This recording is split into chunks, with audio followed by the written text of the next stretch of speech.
أما بعد قال تبارك وتعالى في شأن حديث أعوذ بالله من الشيطان الرجيم بسم الله الرحمن الرحيم إن الله وملائكته يصلون على النبي يا أيها الذين آمنوا صلوا عليه وسلموا تسليما اللهم صل على سيدنا شفيعنا حبيبنا كريمنا نبينا مولانا محمد وعلى آله وصحابه وبارك وسلم كما تحب وترضى وما تحب وترضى.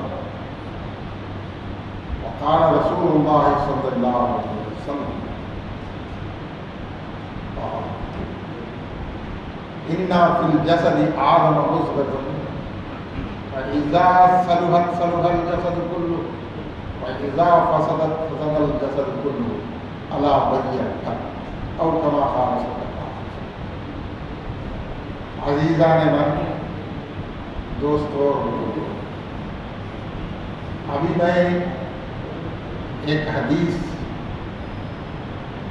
کو تلاوت کیا. اس کا مطلب یہ ہے آگاہ ہو جاؤ، یعنی کہ ہوشیار کر رہے ہیں حضور صلی اللہ علیہ وسلم کہ یہ جو بولی جا رہی ہے بات بہت اہم ہے، اس لیے آگاہ ہو جاؤ. کہ آگاہ ہو جاؤ تو کیا ہے؟ اِنَّ فِي الْجَسَدِ آدَمَ مُضْغَةٌ، انسان کے جسم کے اندر ایک گوشت کا ٹکڑا ہے. فَإِذَا صَلُحَتْ صَلُحَ الْجَسَدُ كُلُّهُ، اگر وہ گوشت کا ٹکڑا سدھر جائے تو پورا جسم سدھر جائے. وَإِذَا فَسَدَتْ فَسَدَ الْجَسَدُ كُلُّهُ، اگر وہ ٹکڑا خراب ہو جائے پورا جسم خراب ہو جائے. الا وہی القلب، خبردار وہ انسان کا قلب ہے. وہ کیا ہے؟ قلب ہے، دل ہے. تو اتنی اہم چیز ہے انسان کے اندر جو یہ گوشت کا ٹکڑا ہے، اس کی اتنی اہمیت ہے. اور اتنا ہی نہیں، ایک حدیث قدسی میں آیا ہے. حدیث قدسی اس کو کہتے ہیں، اللہ کے الفاظ ہوتے ہیں قرآن میں نہیں رہتے، حدیث میں رہتے. حضور صلی اللہ علیہ وسلم کی زبانی جو الفاظ اللہ کے لیکن قرآن میں نہیں رہتے، اس کو حدیث قدسی کہتے ہیں. کیا بولتے ہیں؟ حدیث قدسی، یعنی اللہ کے الفاظ. اللہ تعالیٰ فرما رہا ہے، کیا فرما رہا ہے؟ ما یسعنی ارضی والسماء ولکن یسعنی قلب عبد المؤمن او کما قال صلی اللہ علیہ وسلم. زمین و آسمان کے اندر مجھے سمونے کی طاقت کسی کے اندر نہیں، لیکن مومن بندے کا قلب ہے. ولیکن یسعنی قلب عبد المؤمن، مومن بندے کا قلب مجھے سمو لیتا ہے. اللہ کیا فرماتا ہے؟ زمین و آسمان کے اندر کوئی چیز مجھے سمو نہیں سکتی سوائے مومن بندے کا قلب ہے جو مجھے سمو لیتا ہے. تو اللہ کہاں سمو جاتا ہے؟ کہاں بس سکتا ہے؟ وہ جگہ ہے مومن بندے کا قلب. مومن بندے کا قلب، خالی بندے کا نہیں. کیا بولا اللہ؟ مومن بندے کا قلب. مومن بندے کے قلب کے اندر میں سمو جاتا ہوں. دو چیزیں، ایک تو جسم کے اندر گوشت کے ٹکڑے کی اہمیت، اگر وہ سدھر گیا تو پورا جسم سدھر گیا، اگر وہ بگڑ گیا تو پورا جسم بگڑ گیا. ڈاکٹرز اور سائنسداں کے حساب سے بھی اگر قلب یعنی دل ٹھیک ہے تو پورا جسم ٹھیک ہے. اس کے جسم کے اندر جو رفتار خون کی ہے اس کے ذریعے سے ہوتی ہے. خون وہاں جسم کے ہر حصے سے پہنچنا، وہاں سے پھر سپلائی ہونا. اگر یہ خراب ہو گیا تو پورا جسم خراب ہو جائے گا سائنس کے حساب سے. اگر وہ ٹھیک ہے تو پورا جسم ٹھیک ہے. اب ایمان اور مذہبی اعتبار سے اس کی اہمیت کیا ہے؟ اگر یہ سدھر گیا تو پورے ہمارے اعمال سدھر جائیں گے، پورے ہمارے اعمال سدھر جائیں گے. لیکن یہ سدھرتا نہیں، اتنا آسان نہیں. اس کے اندر غیر اللہ کا تصور نہیں آنا. کیا ہے؟ غیر اللہ کا تصور نہیں آنا. اگر غیر اللہ کا تصور آ گیا، نماز پڑھتے ہیں، کیا نیت مانتے ہیں؟ انی وجہت وجہی للذی فطر السماوات والارض حنیفا وما انا من المشرکین. کہ میں متوجہ ہو گیا زمین و آسمان کے پروردگار کی طرف، حنیفوں، ایک سوئی کے ساتھ، ایک ہی خیال، اس کے سوا کچھ خیال سامنے اللہ ہے. وما انا من المشرکین. یقین دلا رہا ہے، اقرار کر رہا بندہ کہ بے شک میں شرک کرنے والوں میں سے نہیں ہوں، بے شک میں شرک کرنے والوں میں سے نہیں ہوں. یعنی کہ اگر ایسا تصور ہے، نماز میں خالص اللہ کا تصور ہے تو وہ شرک نہیں. اگر دوسرا سفر کوئی تصور خیال آ گیا تو وہ شرک بن جائے. اب بولو کہ کتنے لوگ ایسی نماز پڑھتے ہیں جس میں کوئی خیال نہ آئے؟ پڑھتے ہیں. نماز میں رکعت باندھتے ہی سب سے زیادہ خیالات آتے ہیں اللہ کے سوا نماز میں آتے ہیں. آتے کہ نہیں؟ شاید آپ کو نہیں آتے ہوں گے، مجھے تو آتے ہیں. بولنا ہے، اقرار کرنا ہے، جھوٹ بول نہیں کیا. گھر آتا ہے، بیوی بچے بے پر، سب سے زیادہ جو خیال آتا ہے وہ کیا ہے؟ قرضدار کو قرض خیال آتا ہے، میں اسے ادا کرنا ہے اللہ. تو خیالات جو ہے وہ زیادہ نماز میں ہی آتے ہیں. اگر نماز میں خیال آئے حنیفوں کے خلاف ہے، یعنی جو وعدہ اقرار کر رہا ہے، نیت کر رہا ہے، نماز کی نیت کر کے آ رہا ہے نا، تو نماز کی نیت کیا ہے؟ ایک سوئی کے ساتھ نماز پڑھوں گا، اللہ کے سوا کوئی خیال نہیں. لیکن نماز میں آتا ہے خیال. اب کیا کریں گے؟ کیا وہ شرک ہو گیا؟ نہیں، ایسا نہیں ہے. خیالات آتے ہیں، خیالات آتے ہیں، قصدن نہیں لانا. کیا ہے؟ بالارادہ نہیں لانا. آ گیا تو اسے ہٹانا. کوئی خیال آ گیا تو اس کو ہٹا دینا ہے. بلا ارادہ آئے تو تمہارے قبضے میں نہیں بات. بالارادہ یعنی قصدن ارادہ کرے کہ یہ خیال ہونا، بولے تو وہ شرک ہے. بلا ارادہ تو آتے ہیں، اسے کوئی روک نہیں سکتا. تو بالارادہ یعنی ارادے کے ساتھ کوئی خیال تصور نہیں باندھنا نماز. ایسی نماز پڑھنا ہے، ایسی نماز پڑھنا ہے. اس کے لیے کیا کرنا ہے؟ اللہ کو دل میں سمونا ہے. وہ خیالوں میں نہیں آتا. ایک شعر ہے جس کا مطلب ہے کہ وہ تو خیال میں نہیں آتا لیکن دل میں آتا ہے. خدا خیال میں جو ہے نہیں آ سکتا. خیال سے تم اللہ کا تصور نہیں باندھ سکتے. دل میں سمو جاتا ہے، جیسا کہ وہ کہتا ہے کہ میں دل میں سمو جاتا ہوں. تو اللہ والے یہی کام کرے. اللہ والوں کا کام کیا تھا؟ دل کو صاف کرے، غیر اللہ سے صاف کرے. جس کو تزکیہ قلب، تزکیہ نفس کہتے ہیں. کیا ہے؟ تزکیہ نفس، نفس کا تزکیہ. اور قلب کا تصفیہ، یہ کرے بغیر ہماری عبادت ٹھیک نہیں ہوتی۔ اگر کوئی یہ سمجھے کہ میں ہر روز 100 رکعت نفل نماز پڑھتا ہوں تو میں جنت میں جاؤں گا، نہیں، ایسا کوئی گارنٹی نہیں ہے کہ تمہاری نماز تمہیں جنت میں لے جائے۔ قیامت میں سب سے پہلے 4 لوگوں کا سوال ہوگا، 4 لوگوں کا۔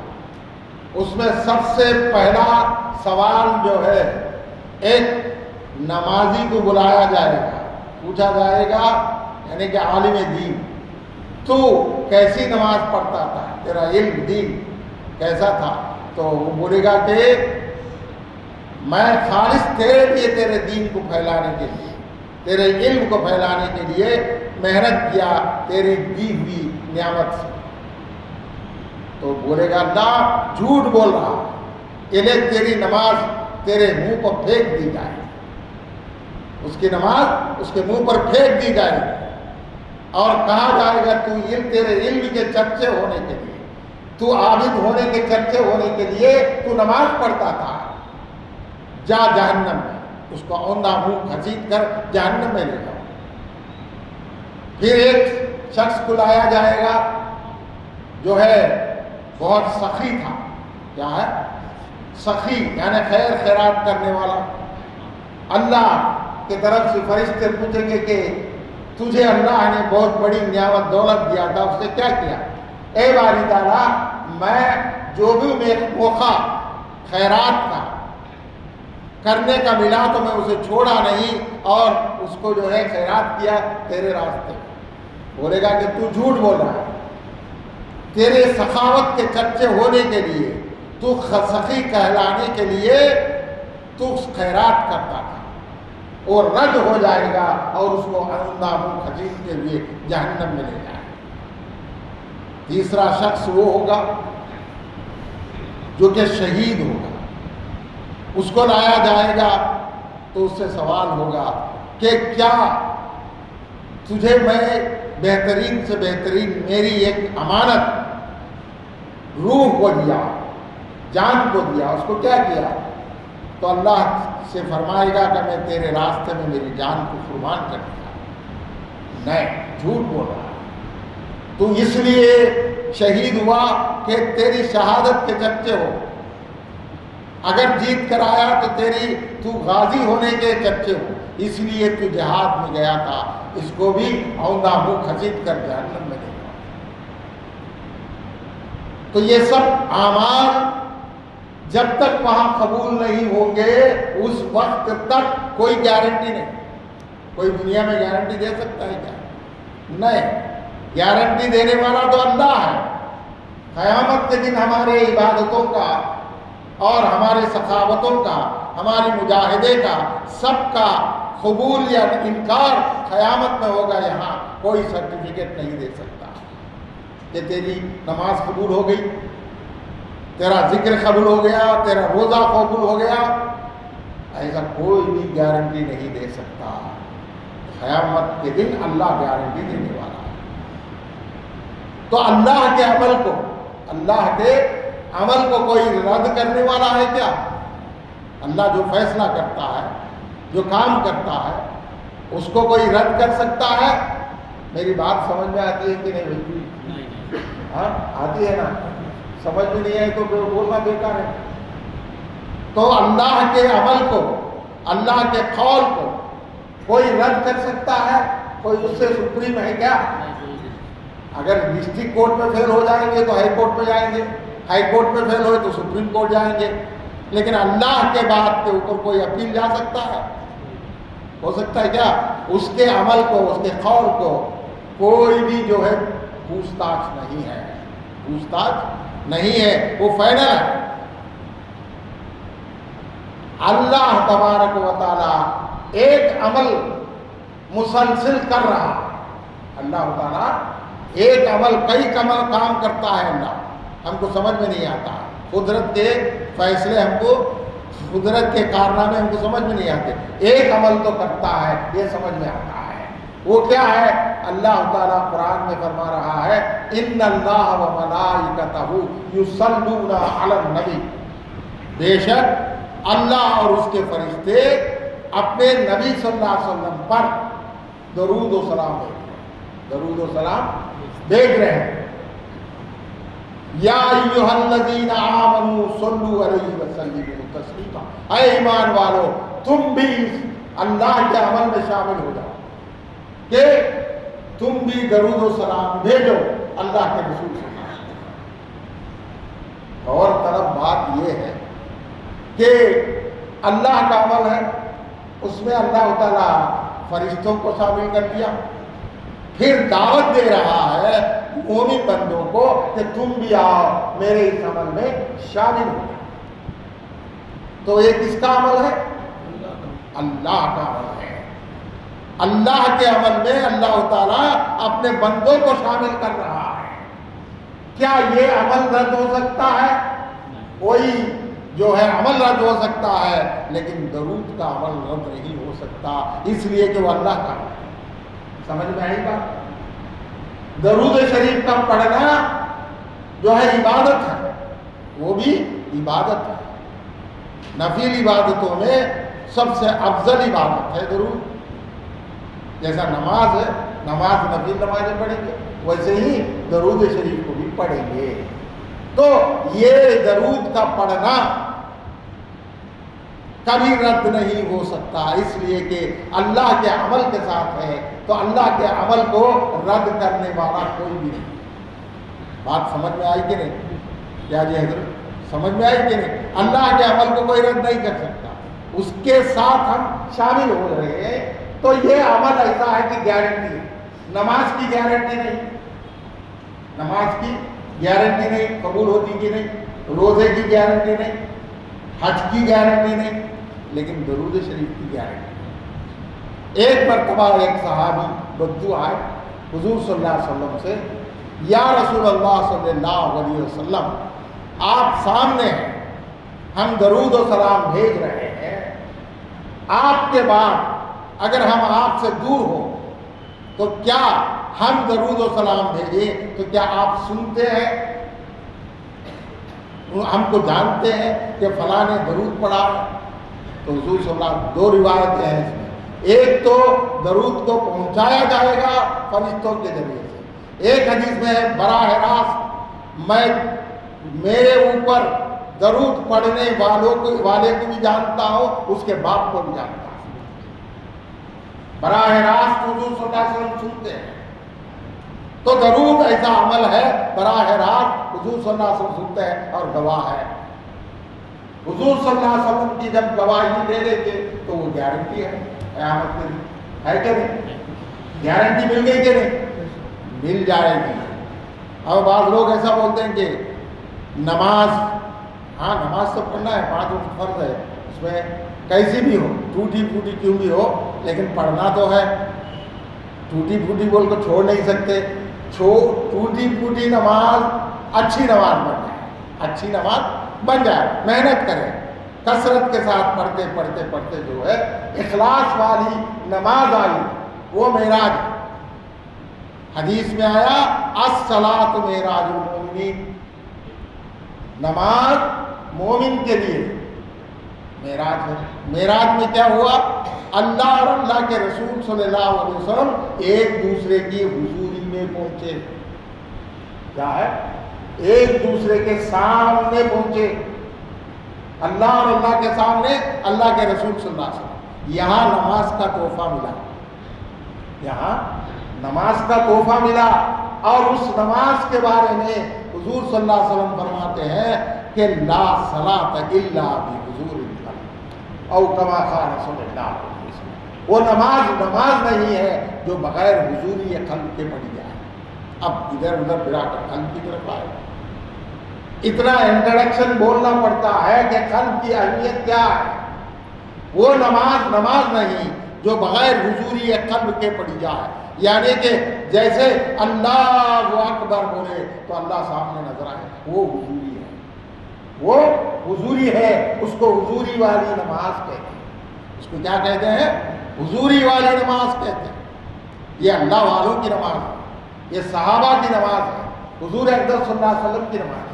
ایسی نماز پڑھیں گے تو جب وہ کنجی بن جائے، نماز جنت کی کنجی ہے۔ حدیث تو نفر کا حدیث ہے، کوئی انکار نہیں کر سکتا، لیکن ایک بات خوب ذہن نشین کرو، خوب دماغ میں بٹھاؤ، کیا ہر ایک آدمی کی نماز کنجی ہے؟ ہر ایک آدمی کی نماز کنجی ہے؟ جب تک کہ حضوری باری تعالیٰ، حضوری قلب نہ ہو تو کنجی نہیں بنے گی۔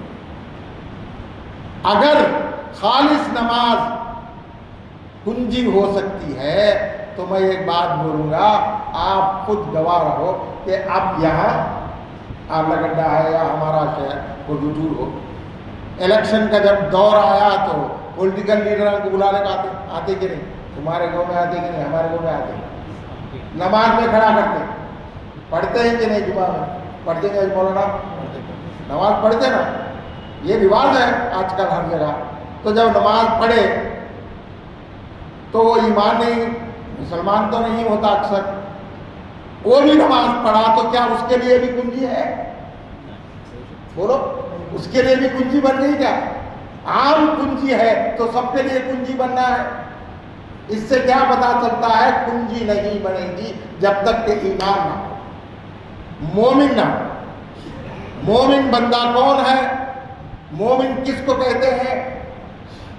مسلمان الگ ہے، مومن الگ ہے۔ مسلمان صرف کلمہ شہادت پڑھا، اشہد ان لا الہ الا اللہ و اشہد ان محمد عبدہ و رسولہ، مسلمان ہو گیا۔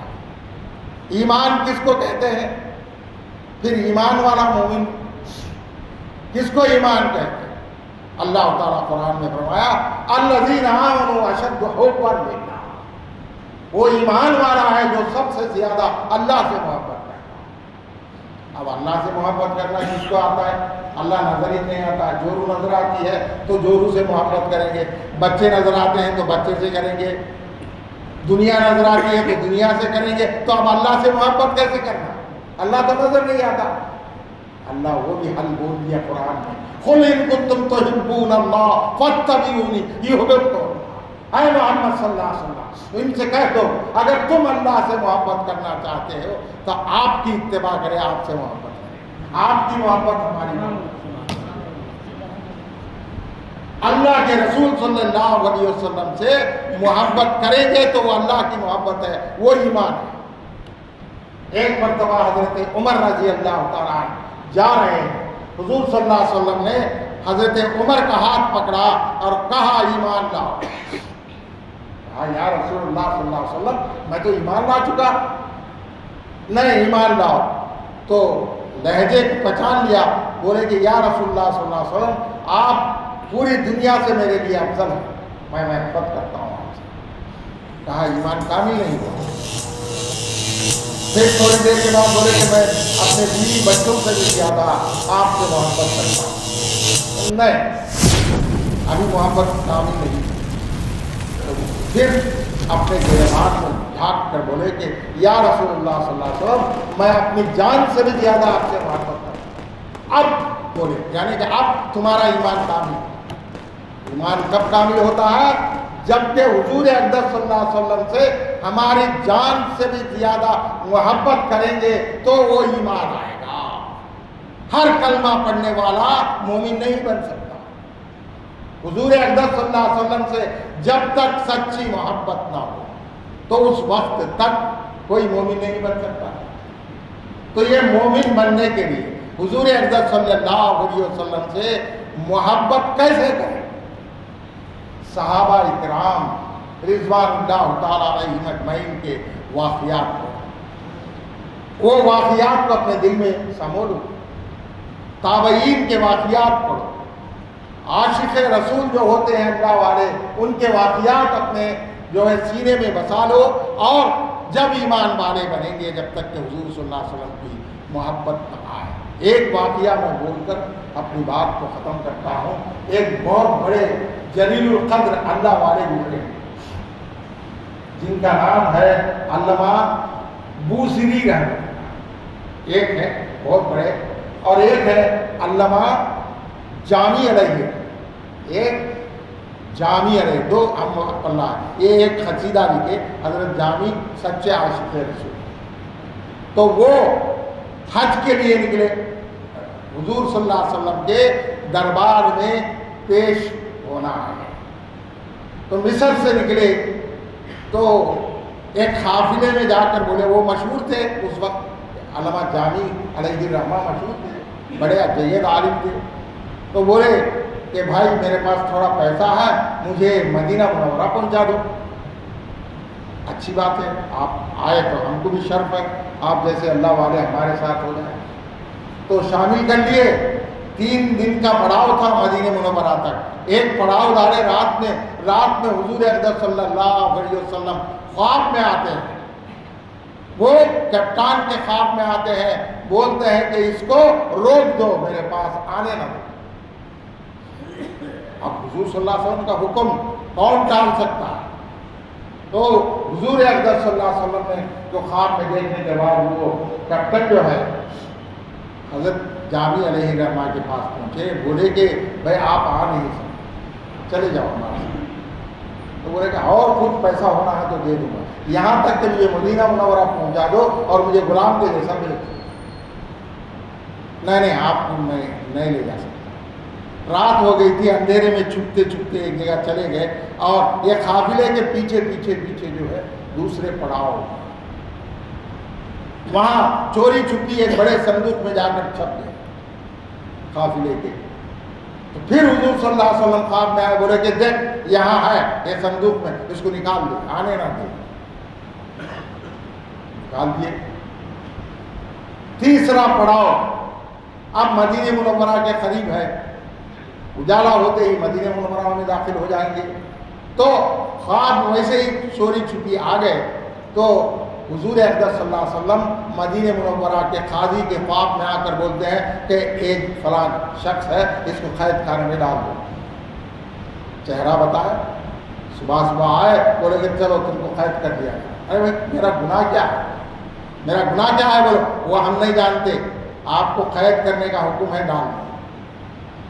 اور یہ جو قاضی تھے دیکھتے تھے یہ تو بہت نیک اللہ والے نظر آتے ہیں، عاشق رسول ہے، حضور صلی اللہ علیہ وسلم نے کیوں ان کو روکا؟ تڑپ تڑپ کر وہ جو ہے انتقال ہو گئے۔ 2 روایتیں ہیں، بعد میں چلے گئے، ایک میں تڑپ تڑپ کر درود پڑھتے پڑھتے پڑھتے انتقال ہو گئے، پریشان تھا خواب۔ پھر رات حضور اقدس صلی اللہ علیہ وسلم خواب میں تشریف لائے، پوچھے کہ یا رسول اللہ صلی اللہ علیہ وسلم، اس کو تو میں سچا عاشق رسول پایا، آپ نے کیوں روکا؟ ہاں وہ سچا عاشق رسول ہے، یہ میں جانتا ہوں، اسی لیے روکا ہوں۔ کیوں؟ یہ تمنا لے کر آ رہا ہے۔ کیا تمنا؟ کہ میرے سامنے آ کر یہ عرض کرنا چاہتا ہے کہ یا رسول اللہ صلی اللہ علیہ وسلم، میں آپ سے معانقہ کرنا چاہتا ہوں، لہذا آپ تشریف لائیں۔ اگر وہ درخواست کرتا تو اس کی محبت کی وجہ سے مجھے قبر سے اٹھ کر آنا پڑے گا، اگر میں قبر سے اٹھ کر آ جاؤں تو قیامت آ جائے گی، قیامت آنے میں بہت وقت ہے، اسی لیے روکا کہ وہ سچا عاشق ہے۔ اگر یہ عرض کرنا چاہتا ہے، اگر وہ عرض کرے تو پورے قیامت آ جائے گی، قیامت آنے کے لیے اور وقت ہے۔ تو اس سے کیا پتہ چلتا ہے عاشق رسول ایسے ہوتے ہیں، دنیا سب کچھ لٹانے کے لیے تیار ہے، لیکن عشق رسول صلی اللہ علیہ وسلم کے دل میں رہتا ہے، وہ پوری کائنات سے بھاری ہوتا ہے۔ لہذا آپ لوگوں سے بھی گزارش یہ ہے کہ حضور اقدس صلی اللہ علیہ وسلم سے دل سے تعلق بڑھائے، اور دل میں حضور صلی اللہ علیہ وسلم کی محبت کو بے بس کرے، اور اس کے ذریعے سے اللہ کی